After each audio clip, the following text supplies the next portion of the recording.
Hi, I'm here to tell you how to name your children, which is pretty much what it's like when I suggest that I have tips on how to name your artwork. But here we are. Even if I were giving tips on naming your children, there are a few ideas that I could share that were based on when I was naming my kid.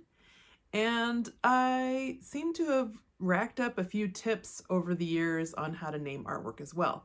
But I'm not just going to give you tips on how I named my artwork. I also want to offer you some total inspiration from an artist that I really love, whose name is Graham Franciose, and he has generously agreed to let me share some of his artwork with you. And I'm excited to show you this artwork, especially since his titles take you deeper into the world that he creates, and it's just transporting. So let's do it. First up, not every title has to be a poem. Sometimes an image is straightforward, and so the title is also straightforward. In this case, the image is called Moonlight, and that pretty much sums it up. Sometimes a direct title is useful when you want to add information for the viewer to understand what they're looking at. The Pacific Bonsai Museum is such a unique experience. These beautiful bonsai specimens nestled amongst enormous trees in the great outdoors.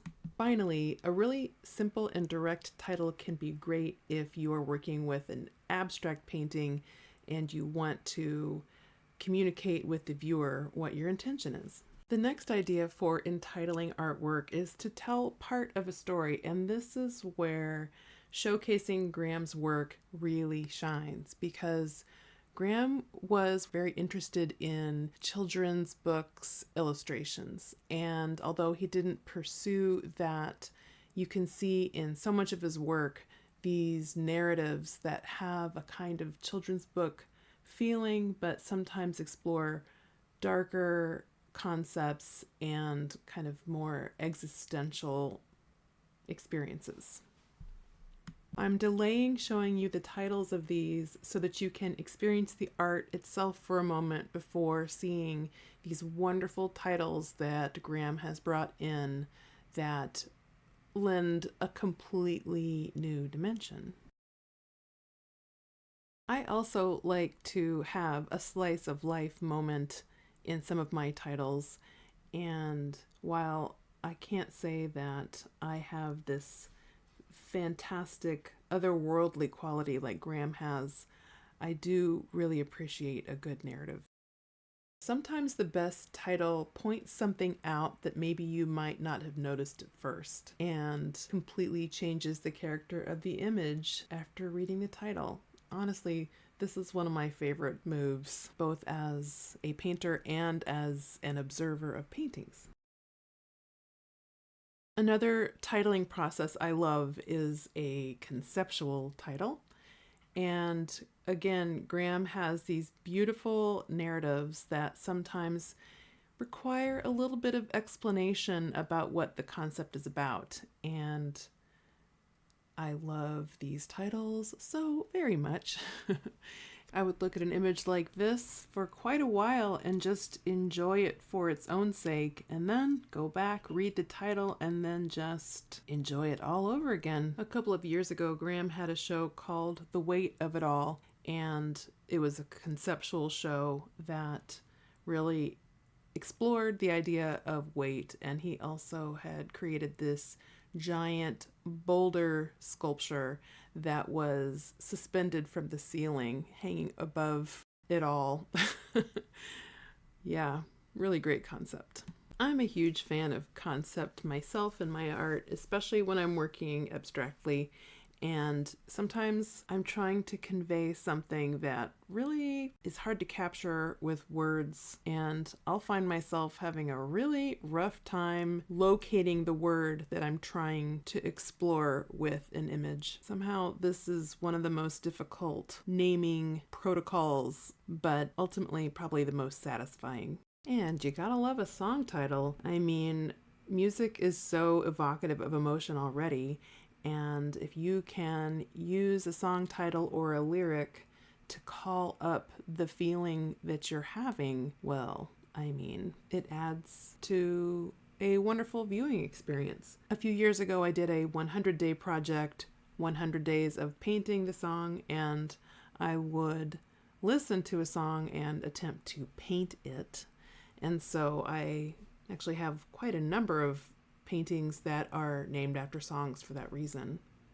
But then there are other times, like with After Hours, when I used the title of the song After Hours, but the process of the painting is the reason why I called it that, because this is a series of stripes that were made from leftover paint after I had finished my painting sessions. Another fun way to go is to play with the words. It's just a good time. And if you are into words and even, dare I say, puns, this could be a naming opportunity for you. I just realized this one is not only wordplay, but also a song title.